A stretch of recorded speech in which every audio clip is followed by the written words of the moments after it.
What's going on, everybody? Boom Squad Gaming here. Thank you guys so much for tuning in. Today we're going to be discussing the new Battlefield 1 DLC, They Shall Not Pass, which will be coming out this March.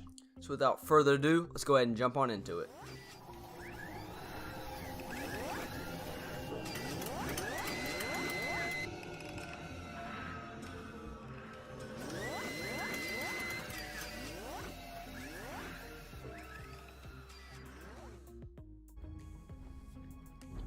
Alright guys, so the first map is Verdun Heights. It's going to be almost kind of like a spin-off of Monte Grappa.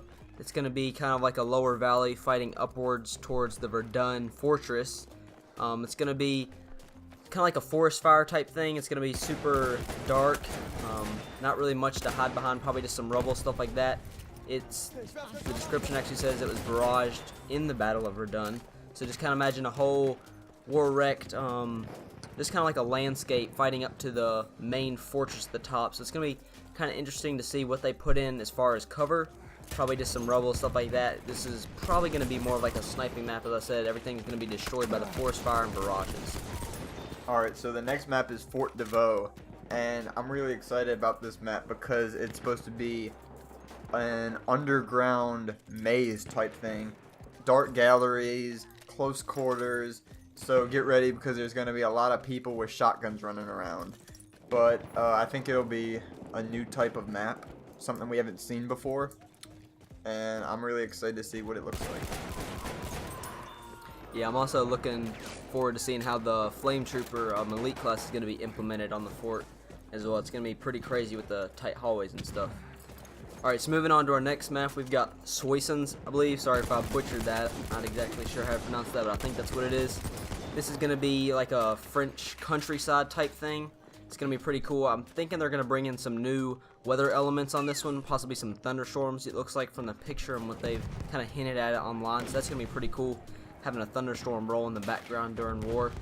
This is one of the biggest tank assaults of World War I, so I'm not sure if they're going to implement some kind of tank warfare more than the other maps or something. That'd be kind of cool to see, but it's just going to be midsummer, just kind of like your typical maps, like just some of the other ones in the game. Nothing really different or new. It's just going to be kind of another one of those beautiful maps that you get to play on, and like I said, possibly some thunderstorm type stuff going on in the background.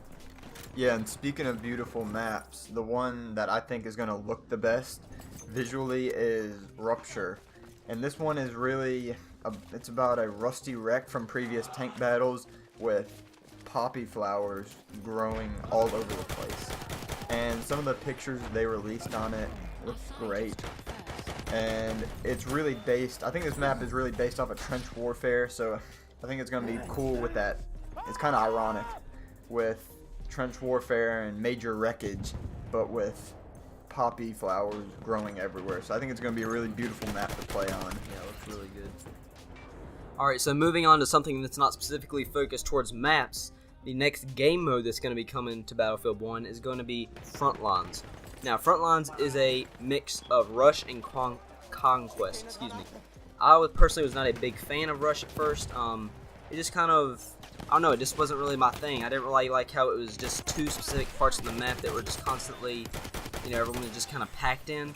But I really like how they're going to implement the Conquest version, as in it's going to be kind of like an operations thing where once you capture or destroy or send out the telegram or whatever it's going to be like in Rush, you're going to move on to a new part of the map to start fighting. So that's going to be kind of cool to see. It's going to kind of spread it out a bit more across the whole map, but yet you're still going to have those areas where it's super intense and there's a lot of, close quarters combat going on. So that's going to be an interesting aspect to see in the game. Yeah, exactly. And I thought Rush was a very hectic game mode to begin with. So implementing the Conquest aspect into it, I think will change it completely and make it a lot better, in my opinion.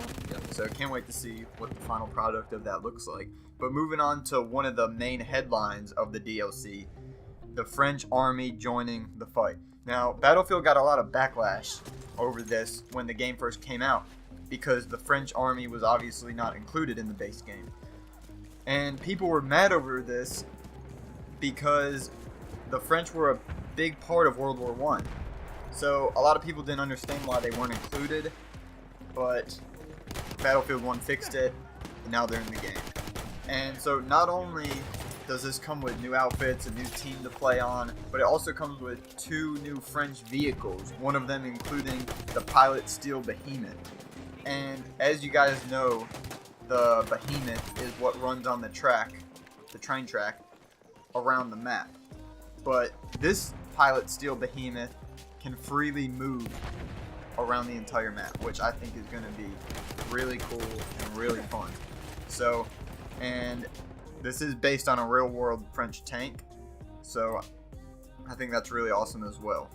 Right, yeah, it's going to be kind of like the blimp in the fact that you're just going to be able to move it wherever you want.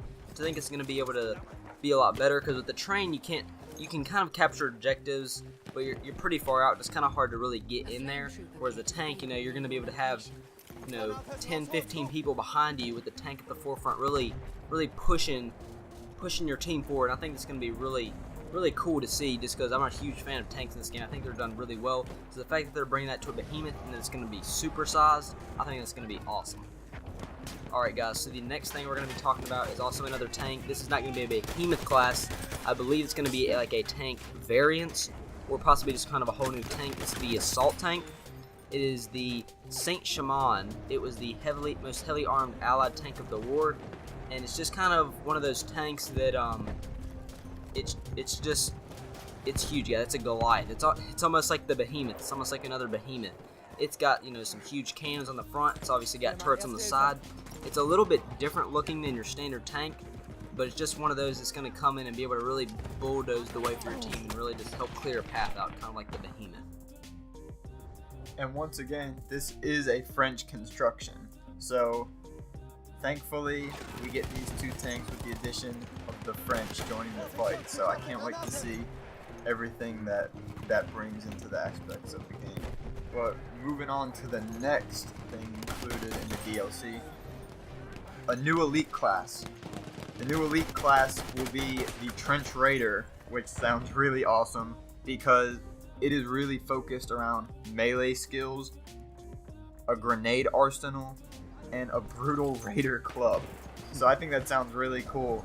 And you don't get a gun, but I think with everything else that they give you, I think it has potential to be very deadly, and it can definitely sway the war. Yeah, it also sounds to me like it might get just a little bit on the annoying side with the grenade arsenal. I mean, enough we get killed by, just random grenades getting chucked everywhere. So I'm not exactly sure. I'm definitely into the club. I think that's going to be cool, but I hope they don't go like too overboard with the whole arsenal, because especially with these more of a bit of close quarter combat maps, that could get really hectic. Yeah, and I'm interested to see how many grenades they actually give you.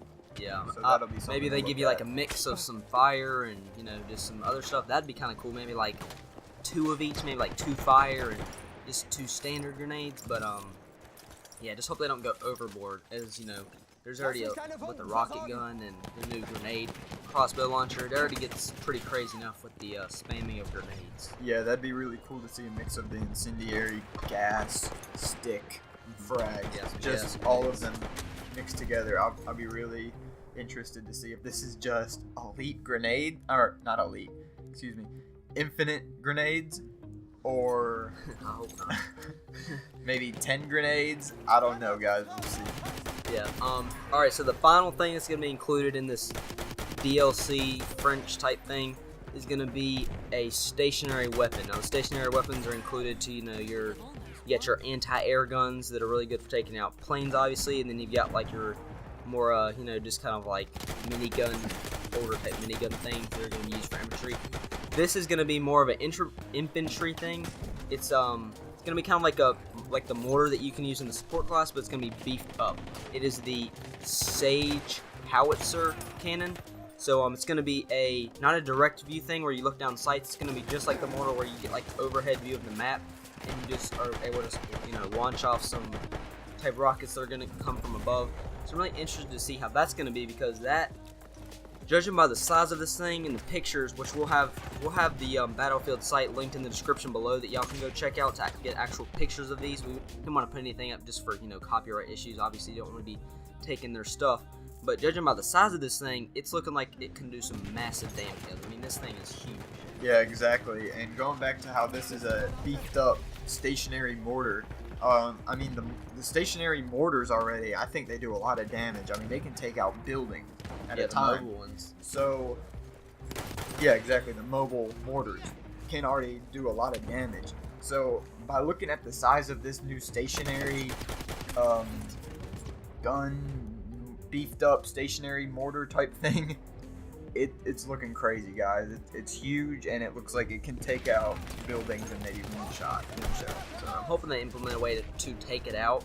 So also that would add kind of a different aspect of the game where, you know, the other team is going to be having a beefed up mortar, so your team's going to also, besides playing the objective or just getting killed, you're also going to have to try to push and work together as a team to take out the howitzer cannon. Maybe, you know, a different aspect of the game would be kind of cool.